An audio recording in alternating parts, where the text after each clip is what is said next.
இன்னைக்குள்ள வீடியோவில் நான் உங்களிடம் கற்றுத்தரக்கூடியது திருமறை குரானில் உள்ள அற்புதமான ஒரு 4 ஆயத்துகள். இந்த ஆயத்துகளுடைய ஒரு சிறப்பு என்னன்னு தெரியுமா? ஜின்னுகள், இறைவனுடைய படைப்பாகும் ஜின்னுகள், அதில் முஸ்லிமான ஜின்னுகள் எல்லா நாட்களும் எந்த ஒரு முடக்கமும் இல்லாமல் ஓதக்கூடிய ஒரு 4 ஆயத்துகள். ஜின்னுகள் மட்டும் இல்லை, மலக்குமார்களும் இந்த ஆயத்தை தொடர்ந்து ஓதுவாங்களாம். நாம் மனிதர்கள் மட்டும்தான் இந்த ஆயத்தை ஓதாமல் இருக்கிறோம். நிறைய பேர் நிறைய வேதனைகள் அனுபவிக்கிறாங்க. அதிலும் முக்கியமாக உடம்பு வலிகள், உடல் ரீதியான வலிகள், நோய்கள், அதிலையும் விடாத தலைவலி, அதை அனுபவிக்கக்கூடியவங்க சின்ன பிள்ளைகளிலிருந்து பெரியவங்க வர நிறைய பேர் இருக்கிறாங்க. அப்படிப்பட்டவர்கள் உங்களில் இருந்தால் அவர்களுக்கும் ஒரு மருந்தாகும் இந்த ஆயத்து. இன்ஷா அல்லாஹ் அந்த 4 ஆயத்து எதுன்னு நம்ம படிப்போம். திருமறை குரானில் அதிக பவர் நிறைந்த இந்த 4 ஆயத்துகள் எப்போ ஓத வேண்டும், எப்படி ஓத வேண்டும், இந்த ஆயத்துக்களை ஓதுவதால் கிடைக்கக்கூடிய அந்த ஒரு சிறப்புகள் எல்லாவற்றையும் நம்ம பார்ப்போம். 70,000 மலக்குகளுடைய காவலோடு நம்ம இருப்போம் இந்த ஆயத்தை நாம் ஓதும்போது. எல்லாவற்றையும் தெளிவாக இந்த வீடியோவில் நம்ம பார்ப்போம். இறைவன் தௌஃபீக் புரிவானாக. அஸ்ஸலாமு அலைக்கும் வரஹ்மத்துல்லாஹி வபரகாத்துஹு. அல்லாஹும்ம ஸல்லி அலன் நூரி வாஹிலிஹி. நான் இன்னைக்கு சொல்லக்கூடிய ஒரு விஷயம், திருமறை குரானில் இருந்து ஒரு 4 ஆயத்துகளை ஜின்களும் மலக்குமார்களும் தொடர்ந்து ஓதுவாங்களாம். ஜின்னுகள் கூட ஓதுவதற்கு கவனம் செலுத்தக்கூடிய திருமறை குரானில் உள்ள 4 அற்புதமான ஆயத்து. அந்த ஆயத்துகள் எது, அதை ஓதினால் நமக்கு கிடைக்கக்கூடிய நன்மை என்ன, எல்லாவற்றையும் நான் தெளிவாக உங்களிடம் கூறுகிறேன். நான் இப்போ சொல்லக்கூடிய இந்த ஆயத்தை எல்லா சகோதரிகளும் எல்லா உம்மாவும் ஓதக்கூடிய ஒரு ஆயத்து தான். இந்த ஆயத்துடைய முக்கியமான ஒரு சிறப்பு என்னென்னா, ஜின்களும் மலக்குமார்களும் தொடர்ந்து ஓதக்கூடிய ஒரு ஆயத்தாகும் இது. ஆனால் நாம் மனிதர்கள் பல நேரத்திலும் ஒரு கவனம் இல்லாமல் ஒரு நிசாரமாக அந்த ஆயத்தை விட்டு விடுகின்றோம். ஜின்னுகள் இந்த ஆயத்தை ஓதுகிறாங்கன்னா அவர்களுக்கு இந்த ஆயத்துடைய முக்கியத்துவம் பற்றி தெரியும். அவர்களுக்கு இந்த ஆயத்து எவ்வளவு பவர் நிறைந்தது என்று தெரியும்.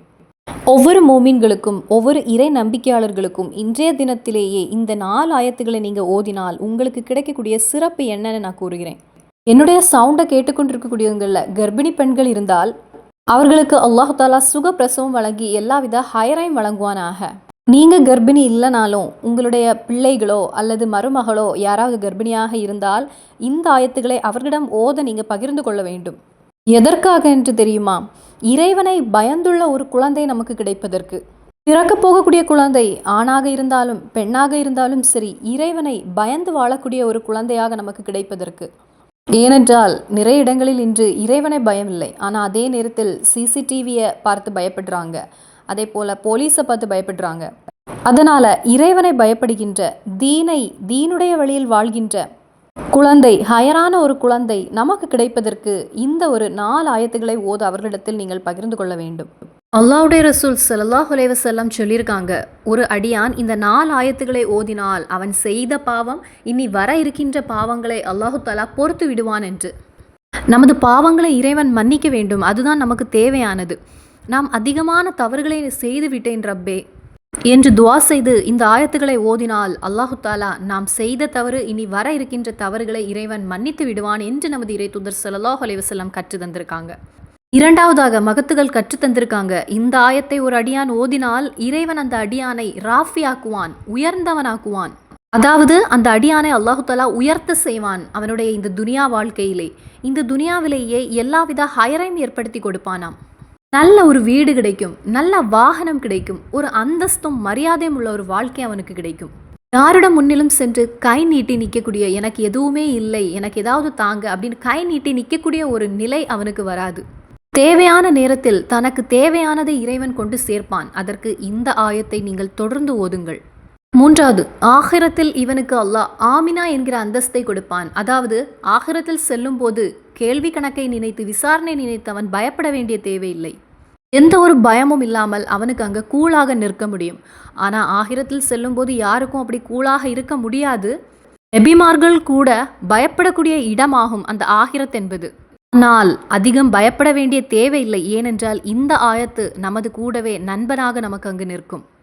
அடுத்த சிறப்பு, இந்த ஆயத்தை வழக்கமாக ஓதக்கூடிய அந்த அடியானுக்கு மரணித்த மூமின்களுடைய, இனி வர இருக்கின்ற மூமின்களுடைய, அனைத்து மூமின்களுடைய துவாவும் இந்த அடியானுக்கு சேருமாம்.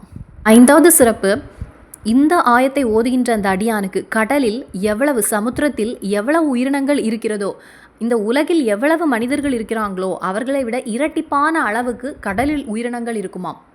மகத்துக்கள் அதை எழுதியிருக்காங்க. இன்னைக்கு சயின்டிஃபிக்காகவும் அதை நிரூபித்து கொண்டு தான் இருக்கிறாங்க. நாம் பார்க்கும்போது நமக்கு அற்புதத்தை கொண்டு தரக்கூடிய, நாம் கேள்விப்படாத, பேர் கூட தெரியாத நிறைய உயிரினங்கள் இப்பொழுதும் கடலுடைய அடியில் வாழ்ந்து கொண்டிருக்கிறது. அதேபோல் எவ்வளவோ உயிரினங்களை அல்லாஹு தாலா படைத்திருக்கிறான். நாம் பார்க்காத இடங்களிலெல்லாம் எவ்வளவோ உயிரினங்கள் உண்டு. பச்சையான எல்லா உயிரினங்களும் அல்லாஹு தாலாவுக்கு வேண்டி திக்ர் செய்யுமாம். அப்போ இந்த ஆயத்து ஓதக்கூடிய அந்த அடியானுக்காக இந்த உயிரினங்கள் எல்லாம், திக்ர் செய்யக்கூடிய இந்த உயிரினங்கள் எல்லாம் இந்த அடியானுக்கு வேண்டி இஸ்திஃபார் தேடிக்கொண்டே இருக்குமாம். 6வது பிரதிபலன், மலக்குமார்களின் துவா கிடைக்கும் இந்த ஆயத்தை ஓதுகின்ற அந்த அடியானுக்கு. மலக்குமார்கள் யார்? இறைவனுடைய மலக்குமார்கள் எந்த நேரத்திலும் எந்த ஒரு நொடியிலும் இறைவனுக்கு வேண்டி திக்ர் செய்யக்கூடிய, தஸ்பீக் செய்யக்கூடிய, தஹ்லீல் செய்யக்கூடிய ஒரு கூட்டத்தினர் தான் மலக்குமார்கள். இந்த மலக்குமார்களின் துவா நமக்கு கிடைத்தாலே நமது வாழ்க்கையில் நாம் வெற்றியடைந்து விடுவோம். அப்போ எந்த நேரத்திலும் அந்த அடியானுக்கு வேண்டி மலக்குமார்களின் துவா வந்து சேர்ந்து கொண்டே இருக்கும். அதே போலவே இறைவனிடத்தில் நாம் ஒரு தேவையை கேட்கும் போது, துவா செய்து கொண்டிருக்கும் போது அந்த இடத்தில் மலக்குமார்கள் வந்து ஆமீன் என்று சொல்லி நமக்கு வேண்டி சப்போர்ட் செய்வாங்களாம் இறைவனிடத்தில். அதாவது, இறைவா இந்த அடியானுடைய துவா நீ ஏற்றுக்கொள்ள வேண்டும் அப்படின்னு இந்த ஆயத்தை ஓதுகின்ற அந்த அடியானுக்கு அவ்வளவு பிரதிபலன் இருக்கிறது. 7வது பிரதிபலன், ஷஹீதாக மரணமடைந்தால் என்ன கூலியோ அதுபோலுள்ள கூலி நமக்கு கிடைக்கும் என்று.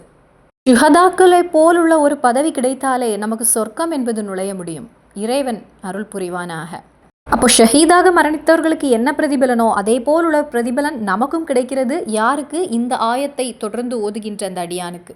அடுத்த பிரதிபலன், கண் திருஷ்டி, செய்வினை, சிகிரு, ஷைத்தான், மனிதனுடைய சூழ்ச்சி, அப்படி என்னெல்லாம் பிரச்சனைகள் இருக்கிறதோ அவர்களுக்கெல்லாம் ஒரு காவலாகும் இந்த ஆயத்துகள்.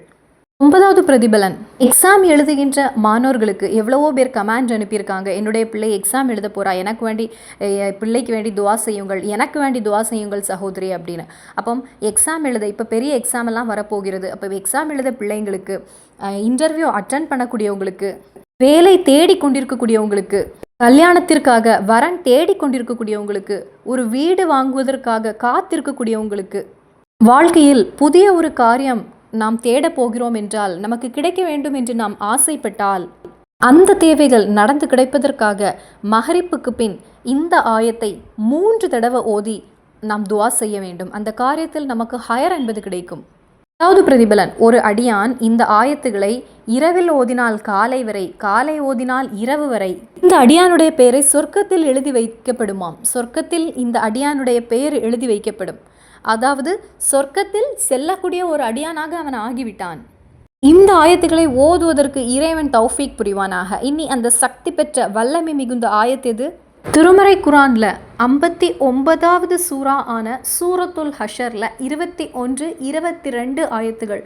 நமக்கு எல்லாருக்குமே தெரிந்த லவ் அன்சல்னா ஹாத குர்ஆன், அந்த ஒரு ஆயத்து தான். இந்த 4 ஆயத்துகளில் இறைவனுடைய ஒரு 15 இஸ்மு சேர்ந்திருக்கிறது. அதுவும் உன்னதமான மகத்தான இறைவனுடைய இஸ்முகள், ஹஸ்மால் உஸ்னால 15 திருநாமங்கள் இந்த ஆயத்துகளில் இருக்கிறது. இஸ்முல் அலம், இறைவனுடைய சக்தி பெற்ற ஒரு இஸ்முடைய பேர் தான் இஸ்முல் அலம். அந்த ஒரு இஸ்முல் அலம் அடங்கி இருக்கக்கூடிய ஒரு ஆயத்தாகும் இது. துவாவுக்கு ஹிஜாபத்து உறுதியான ஆயத்துகளாகும். தேவைகள் பூர்த்தி ஆகுவதற்கு இந்த ஆயத்துகள் போதுமானது. சூரத்துல் ஹஷர்ல 59வது சூரத்தில் 21, 22 ஆயத்துகள். 12வது பிரதிபலன், 70,000 மலக்குகளிடம் அல்லாஹு தஆலா கூறுவானாம், அந்த அடியானை நீ பார்த்துக்கொள் அப்படின்னு. இந்த ஆயத்தை ஓதுகின்ற அந்த அடியானுக்கு 70,000 மலக்குகளுடைய காவல் கிடைக்குமா. அடுத்த பிரதிபலன், கடுமையான தலைவலியில் இருக்கக்கூடிய ஒரு அடியான் இந்த ஆயத்தை 3 தடவை ஓதி அவனுடைய தலையில் ஓதினால் அந்த தலைவலி என்பது ஷிஃபா ஆகி கிடைக்கும். அதிலிருந்து அவனுக்கு குணமாக முடியும். 14வது பிரதிபலன், முஸ்லிமான ஜின்னுகள் இந்த ஆயத்தை ஓதுகிறாங்க. அப்போ ஒரு அடியான் இதை மஹரிப்புக்கு பின் 3 தடவை வழக்கமாக்கினால் ஜின்களுடைய துவாவில் நம்மையும் அவர்கள் சேர்த்து கொள்வாங்களாம். அடுத்த பிரதிபலன், கண் பார்வை குறைவாக இருக்கக்கூடியவங்களும் காது அவ்வளவா கேட்காமல் இருக்கக்கூடியவங்களுக்கும் இந்த ஆயத்து போதுமானது. இந்த ஆயத்தை ஒரு 3 தடவை ஓதி தினமும் உங்களுடைய கைகளில் ஊதி அதை கண்களிலும் காதுகளிலும் தடவினால் இன்ஷா அல்லாஹ் ஒரு மாற்றத்தை உங்களுக்கு பார்க்க முடியுமா. 15வது பிரதிபலன், சிலர் நினைக்கக்கூடிய ஒரு விஷயம், எனக்கு மரணித்தால் போதுமானது, என்னால் இனி வாழ முடியாது, அதிகமான கடன் சுமையில் இருக்கின்றேன், நிறைய நோய்களில் நானும் என் குடும்பமும் இருக்கின்றேன், எனக்கு நோய் இருக்கிறது, என் மனைவிக்கு இருக்கிறது, என் பிள்ளைகளுக்கு இருக்கிறது, அதிக வேதனையில் மாட்டிக்கொண்டிருக்கின்றேன், ஒரு நிம்மதியும் இல்லை, அதிகமான கேஸும் இருக்கிறது, ஒரு பெரிய இக்கட்டான விஷயங்களில் நான் மாட்டிக்கொண்டிருக்கின்றேன், இனி மரணித்தால் எனக்கு போதுமானது அப்படின்னு நினைக்கக்கூடியவர்களாக இருந்தால், அப்படிப்பட்ட ஒரு அடியானாக இருந்தால் இந்த ஆயத்தை எல்லா நாட்களும் மகரிப்புக்கு பின் 3 தடவை நீங்கள் ஓதி வாருங்கள். இன்ஷா அல்லாஹ் 2 வாரத்தில் உங்களுடைய அந்த வேதனை இறைவன் போக்கி தருவான். உங்களுடைய வேதனையில் உங்களுக்கு ஒரு சந்தோஷத்தை பார்க்க முடியும். அடுத்த பிரதிபலன், கர்ப்பிணியாக இருக்கக்கூடிய பிரெக்னண்டாக இருக்கக்கூடிய பெண்கள் உங்களுடைய சுகப்பிரசவத்திற்காகவும் பிறக்கக்கூடிய குழந்தை ஒரு ஹயரானதாக, தீனில் சிறந்த குழந்தையாக, எந்த குறையும் இல்லாத ஒரு குழந்தையாக கிடைப்பதற்கு, அதே போல் வளர்கின்ற அந்த குழந்தை எந்த ஒரு போதை மருந்துக்கோ எந்த தீய நடத்தையில் செல்லாமல் இருப்பதற்கும், பிடிவாதம் கோபம் இவற்றிலெல்லாம் செல்லாமல் இருப்பதற்கும் இந்த ஆயத்தை இப்பொழுதே நீங்கள் ஓதிக்கொள்ளுங்கள். கர்ப்பிணியாக இருக்கக்கூடிய பெண்கள் இந்த ஆயத்தை மகரிப்புக்கு பின் ஒவ்வொரு கர்ப்பிணி பெண்ணும் 3 தடவை ஓதிவிட்டு துவா செய்து கொள்ளுங்கள். இந்த ஆயத்தை எல்லா நாட்களும் மகரிப்புக்கு பின் 3 தடவை ஓதினால் இந்த ஒரு பிரதிபலன் எல்லாம் நமது வாழ்க்கையில் வந்து சேரும். மலக்குமார்களின் துவா கிடைக்கும் போதே நமது எல்லா காரியங்களும் நமக்கு ஹயரானதாக நடக்க தொடங்கும். லவ் அன்சல்னா ஹாத குர்ஆன, இந்த ஆயத்துடைய அர்த்தம், திருமறை குரானை அல்லாஹு தாலா ஒரு மலையின் மேல் இறக்கியிருந்தால் அந்த மலை பயந்து அது பொடிந்து போயிருக்கும், அது உடைந்து சுக்கு நூறாகி இருக்கும். அந்த அளவுக்கு பவர் நிறைந்ததாகும் நமது கைகளில் இருக்கக்கூடிய திருமறை குரான் என்பது. வணங்குவதற்கு தகுதியானவன் இறைவனை தவிர வேறு யாரும் இல்லை. அல்லாஹ் மட்டுமே வணங்குவதற்கு தகுதியானவன். வெளிப்படையான விஷயங்களையும் மறைவானவற்றையும் அறிகிறான் ரப்பு. இரக்கம் உள்ளவனும் கருணை உள்ளவனும் ஆகும் நமது ரப்பு. ரஹ்மானாகும் ரஹீமாகும். இந்த உலகில் அவனை வணங்கக்கூடியவங்களுக்கும் வணங்காதோர்களுக்கும் அவன் அருள் புரிகிறான். நாளை ஆகிரத்தில் அவனை வணங்குகின்றவர்களுக்கு மட்டும் அவன் அருள் புரிவான். 23வது ஆயத்து, ஹுவல்லாஹு அல்லதி லா இலாஹ இல்லா ஹுவல் மலிக்குல் குத்தூசுல் சலாமுல் மோமினுல் முஹைமினுல் அசீசுல் ஜப்பாருல் முத்தகப்பிர் சுப்ஹானல்லாஹி அம்மா யுஷ்ரிகூன். இறைவனுடைய 15 திருநாமங்கள் மகத்தான சக்தி வாய்ந்த துஆவுக்கு ஹிஜாபத்து கிடைக்கக்கூடிய திருநாமங்களாகவும் இந்த ஆயத்தில் வருகிறது. அப்போ இந்த ஆயத்தின் சிறப்புகள் எவ்வளவு, பிரதிபலன் எவ்வளவுன்னு உங்களுக்கு புரிந்திருக்கும். சூரத்துல் அல் ஹஷரில் 59வது சூறாவில் 21, 22, 23 ஆயத்துக்களை நீங்கள் மகரிப்புக்கு பின் 3 தடவை ஓதிக்கொள்ளுங்கள். 21, 22, 23 ஆயத்துகள் உங்களுக்கு புரிவதற்காக அது இங்கிலீஷ்லேயும் இருக்கிறது, அந்த அரபி எழுத்துக்கள். அதனால் முயற்சி எடுத்து நீங்கள் அதை ஓதுங்கள். இன்ஷா அல்லாஹ். இன்னும் சந்திப்போம். அஸ்ஸலாமு அலைக்கும் வரஹ்மத்துல்லாஹி வபரகாத்துஹு.